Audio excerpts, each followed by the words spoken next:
Welcome back, moms and dads. I'm back with my friend Dara here, and we are talking Charlotte Mason today. A day in the life of a mom with 5, almost 6 kids, and Dara's gonna give birth really soon, right? Hopefully tomorrow.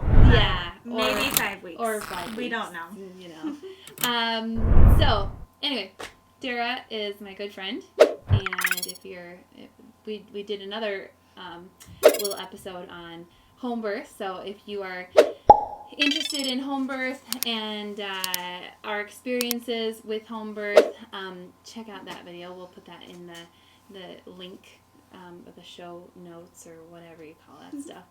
I'm here without Brad, so I'm not like technical YouTube person. Aren't you supposed to say like and subscribe or something? Like and subscribe, please. Yes. Yeah, I totally missed that on the last one. No. Man. Well, you can do it now. Okay, like us and subscribe us. It means the world to us. Okay, I get a little goofy when Dara's around. Anyway, okay, so we talked about home birth in our last episode, and now we're going to talk about Charlotte Mason, and both of us homeschool. You follow a Charlotte Mason loosely, or? Yeah, I would say loosely because I know there's a lot of people who follow her much more strictly than I do, and they do a great job. And I have a lot of littles, and I'm pregnant, so I think it's really good, and I think with any homeschool method, you know, we do something completely different from you. Yeah. But whatever method you use, you have to make it work for your family. Right, and you want to set your goals high, but you also want them to be attainable. Right. And so yeah, and when you have bigger families too, it's not like families with 2 kids. Sure. Or you know, maybe you have to work from home and with 2 kids homeschooling, you know. So I think there are lots of different circumstances. So but certainly when you have lots of littles, it makes schooling challenging. It just does. So how do you then go about using the Charlotte Mason? Well, first of all, why don't you tell us just a brief overview of what the Charlotte Mason method is? Okay, so I think I'll tell you what I love about the Charlotte Mason method and what I use from it. I think if you want a more academic view of it, there's other places to look, but this is what I really love about it.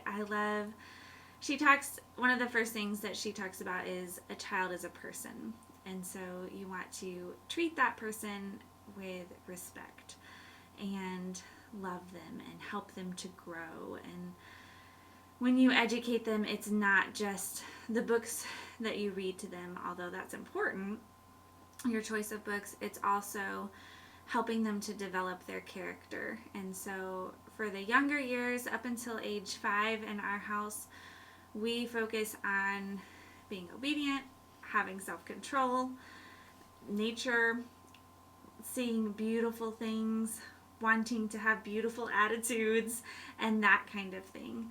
And then once they turn 5, we turn more to their formal education, if you will. And for Charlotte Masoners, that means a lot of living books and living ideas. Which means? Not textbooks. And so it's not necessarily traditional in the sense of what schools in America do. You don't sit down and take a lot of tests. You don't read out of textbooks. You read biographies and historical fictions and even science. You read science readers, more story-like. Mm-hmm. Like seeing something from the perspective of something, right? Mm-hmm. So some of our science books are perspectives of children with their uncle or sometimes with their parents, and they are learning about science in a story-like way that really grabs your attention. So I I just had a brain black, so we can ask another question. You've got baby brain. I I've got post-birth baby brain. You've got pre-birth baby brain. We're really interesting folks. We're a really good team right now. Okay, so you kind of gave us a brief overview of what Charlotte Mason is, and now what have you modified or go ahead. Well, I can say that, but quickly, Charlotte Mason also, she wants to give the feast to children, so to speak. And so if you're going to have a feast, you have lots of different kind of dishes. And so when we think about our children, we want to introduce them to lots of topics and just kind of pour all different kinds of information from history to sciences, language, arts, music, and get rid of the, is it twaddle? Yeah, no twaddle. Twaddle. And so... Which is those things that don't add value. Right. Or maybe even decrease value. Yeah, because a lot of children's books these days are just really stupid. There's no better word for it. Well, there's some There's books. some really good ones, but... Yeah. But like Junie B. Jones. I have to say, we got some Junie B. Jones books from someone, and I'm like, why would I want my children reading about this sassy little girl? Yeah. And because whatever they take in is who they become. Right. Like, not only does it not have value, but it teaches the exact characteristics that you're really wanting to run away from. Yeah, exactly. And so giving your kids books that will inspire them. Mm-hmm. We love missionary biographies. We love lots of biographies of people who have done amazing things. And it really does kind of get them excited. And looking at beautiful artwork, listening to beautiful music. They love that. So can you really only listen to classical music in your house, or? I would include a lot of things as beautiful music. We do enjoy classical music. I have always enjoyed that, but we also enjoy bluegrass, and we love hymns, and I don't know, we like lots of different things. But I just turned country music on last week, and it was horrible. I had to turn it off after 3 songs. Thank you. I'm like, oh, Dara, do we have to have a talk about country music? The lyrics, like, why would we be playing this to our kids? This is not beautiful. This is not giving them characteristics that we want them to emulate. So a lot of Charlotte Mason, for our family at least, is not listening to ugly things and not reading ugly things and finding the beauty that God has created in this world and focusing on that and being thankful to Him for that. So you said, or maybe I said for you, you have taken more of a relaxed approach to the Charlotte Mason method. Sure. Because there are some very strict Charlotte Masoners out there. So what's the difference between someone who's really strict and with you? Sure. So I don't necessarily do all of the subjects recommended for my age kids. My oldest would be doing 2, possibly 3 different languages right now. Oh. And I guess that's one example. And so we're going to do one language, and we're going to go about it at a pace that makes sense, which Charlotte Mason does say. She's really into short lessons, which we love. It's not overwhelming. And so we do a lot of subjects, but I'm not going to do all of them at this point.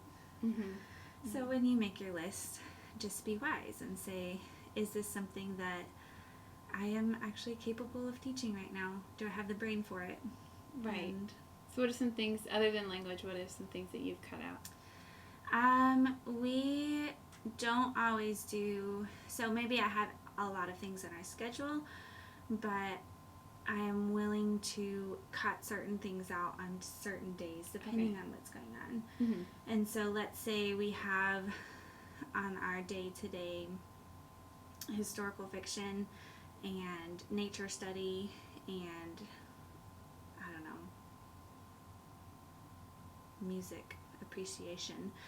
If it's just a really crazy day, I'm okay with not doing all 3 of those. Mm-hmm. I'm okay with cutting 1 or 2 out, and we'll get to it next week. We do try to be very consistent and stick to the plan, but when you're pregnant and you have a 1-year-old and a 3-year-old and a 5-year-old all just being absolutely insane and they just need a snack, stop and get a snack. There you go. So we do, I mean, they make it seem that I kind of slough off things, and I don't think you do. we do try to work very, very diligently. Yeah. But I think it's okay to just not always draw a picture of a leaf or whatever Sure. it is. Sure. And get to it next week.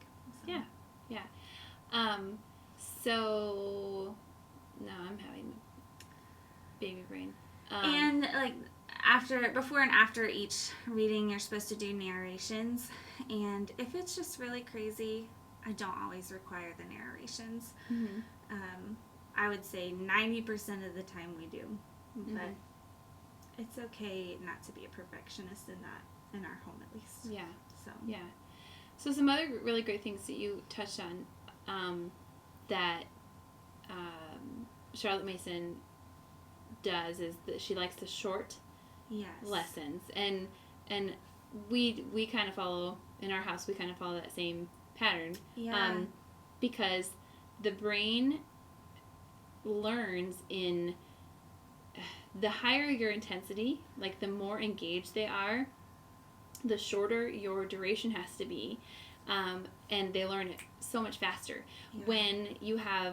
When you're taking this dull subject over a long period of time, Mm-hmm. it takes a whole lot longer to learn it for a child. So you know, I think that's great, you know, and I think they do learn faster when it's engaging, but it's really short and quick, you know. Well, what I learned last year about Charlotte Mason, and I'm going to totally misquote her, but she says something like, if you do all of the same types of lessons in a row, you're going to make your child stupid. And she used the word stupid.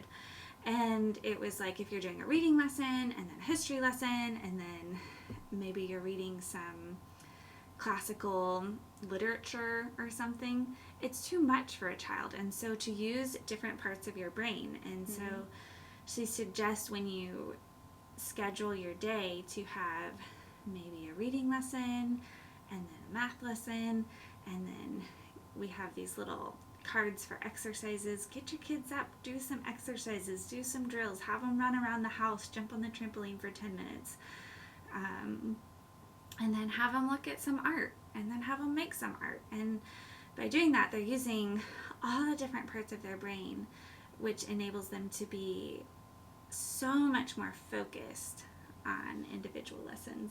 Mm-hmm. And so we really experimented a lot with that last year and found a lot of success in just arranging the lessons in such a way that they didn't get bored, they didn't get tired of it, and were able to fully engage. Was that hard to manage then with all of your like that's my biggest challenge, is just the continual shuffle of people, and like where are you going and what are you doing and who has lessons with me with my direct input, and what you can do on your own. Was that challenging? Well, we do, I think morning basket time is really popular out there, and so we do what I would call a morning basket kind of a time where we do all of our together lessons, and sometimes we do that first, and sometimes we do individual lessons first, and so that kind of helps because I have like a block of time where everybody's together, and then a block of time where everybody's getting their individual lessons, and the time where everybody's together is really fine. Everybody does great, and we all love it. My children are typically very interested in what we're learning. The time where individual lessons come and they might need special time with me and juggling people, I do have to be a little bit more planned. And I really struggle with the 1-year-old. She is so much fun. but she's such a mess. That's a It's super just a hard age. and she's finally learning no touches and some boundaries and stuff. But at the end, and we're in kind of a summer school right now, so we're not doing as much school as normal. At the end of last year's school year, she was just a mess, and it was really hard to get individual lessons in before lunch. We had to do some in the afternoon when she was sleeping. So yeah, for sure. And that's where, I mean, you have to work really hard at the training of the blanket time and the playpen time, and you know, moving their time around and keeping them engaged, but out of trouble. So it was hard because I would give her all of the times, but she also needed just some roaming time, you know, and she can't really have roaming time unless our attention is on her. Yeah, she's not safe. Yes, yeah, that's a super hard age. So, go ahead. I thought of something else. So I really focus on trying to delight my children. And we kind of talked about, or I briefly talked about how acknowledging that they're a person. And so we do things like tea time once a week in the afternoon, where it's just a really special time. Maybe we make muffins, maybe we have a special time. And those type of things, feeding our children with delight, I think engages them in a way that helps them during those school hours as well. Just kind of emotionally feeding them. I don't know. Does that make sense? Yeah. So what do you do? Do you do more scholastics during your tea time, or what do you do during your tea time? Sometimes we paint. Sometimes we read poetry. Sometimes I'll have a fun story to read to them. And sometimes we just chat. I'll ask them what they've liked about school, and it's a good non-confrontational time to just enjoy one another. And I would say that's very important for homeschoolers, because so often we're trying to teach them their chores, and we're trying to discipline them, and we're trying to read this book and just learn about Abraham Lincoln or whatever it is. And so to have a time once a week or so where you just sit and enjoy tea with each other, they really love that. And I think it feeds a different part of them, if we're talking about spreading the feast, than reading a book does. Although, and we do read books sometimes during that time. So yeah, I don't know. So where do you get your Charlotte Mason curriculum? Because there are some different options out there, some free plans, or some actual like paid curriculums. What do you do? Last year I did Alvieri, and it's a paid curriculum, and they give you the curriculum, and then you have to go out and buy the books. And I would highly recommend that for anybody that's starting. I learned a lot on how to teach my children, how to engage them, how to plan. This year I wanted to spend more money on books and less money on my plan that they gave me, and so I didn't do Alvieri. I just kind of decided what general history we wanted to do in science, and then just kind of put it together. Okay. So, and based on what I learned from that program last year. Where do you find like your history and your science, and is there a list of books that you go to? You can.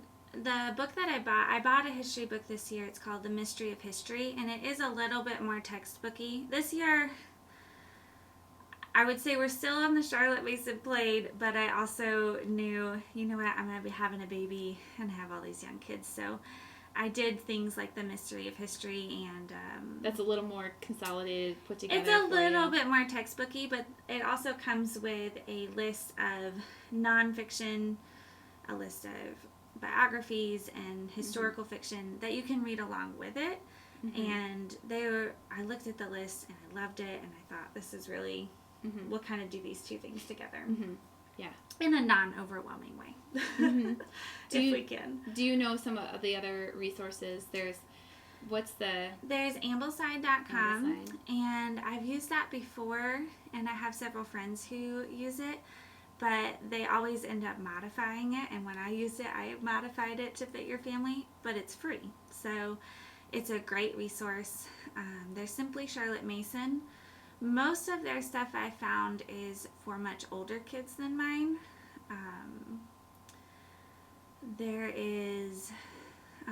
There's so many resources. I'm trying to think right now, and I'm drawing a blank. There's a really good podcast out, and I cannot think of it right now. That's okay.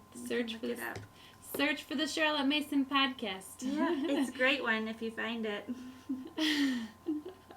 I'll look it up real quick. You could talk. That's helpful. So I think it's called A Delectable Education. Delectable.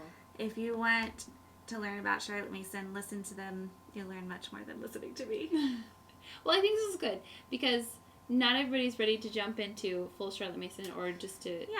Yeah. So it's okay to modify.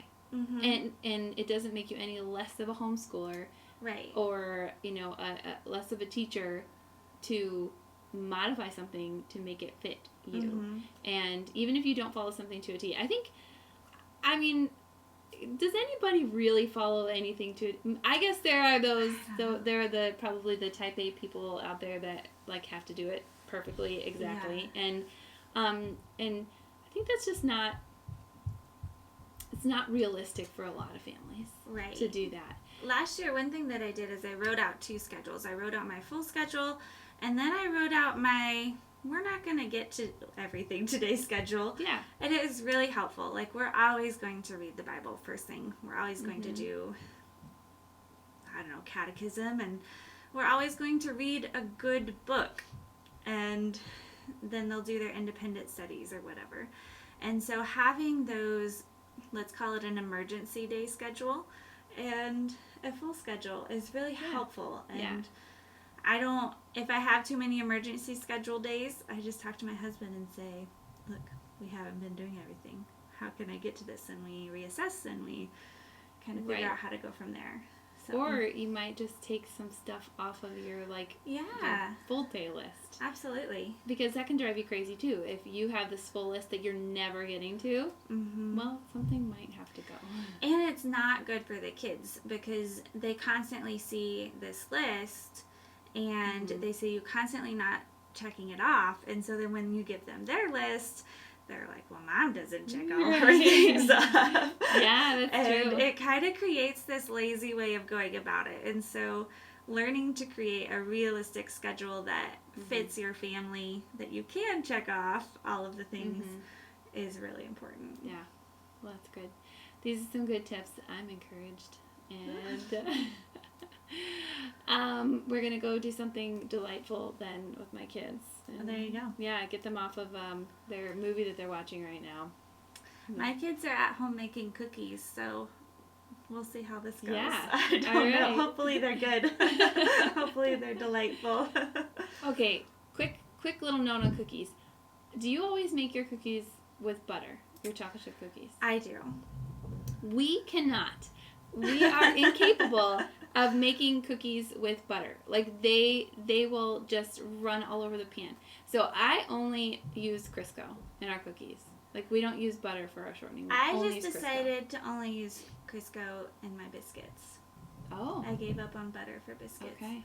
I mean, we still put the butter on the biscuit once it's cooked. Yeah. But they make a better biscuit. Really? Mm-hmm. It's been so long that I made when I made biscuits. I can't talk right now. But it's okay. I don't even know what I do. I don't even remember if I use Crisco or butter in my biscuits. So. I used to make biscuits once a week. Maybe when the baby gets out, we'll get back to that. I don't know. Maybe a couple years. After Aubrey was born, I was still making my bread and with the sourdough bread, and after a few weeks, I'm like, I can't even do this anymore. So my sourdough starter went in the fridge. It's probably gonna die. You might want to take it out and feed it. I did today. Oh, good. I did well, then today. You're fine. I know, but I feel like a little bit of a failure in the bread realm. But you go through seasons. Yeah, I just can't do. I'm not there yet. You will read a book again. You will make sourdough bread again. It just might not be this month. Yeah. we'll go with that. Someday. We are missing chocolate chip sourdough bread, though. Oh, it's so good. Oh, so good. All right, we're going to wrap it up here, and like and subscribe. Have to remember to throw that in there. And, yeah, if you want to hear about home birth, go to our last episode, or one of them. I don't know. We'll put it in the links or something. Like, don't you always, like, point on videos? Like, with the... Hopefully I think Brad they can do, put... but... Hopefully Brad can put little... Hands, like things, pointing. Yeah, or, you know, like the little pictures on what to click next. Oh, yeah. Mm-hmm. So maybe you'll here. Somewhere. Yeah. Press the button. I don't know. Who knows what he'll do. Do a Google search. We better be done. Bye. See ya. Bye.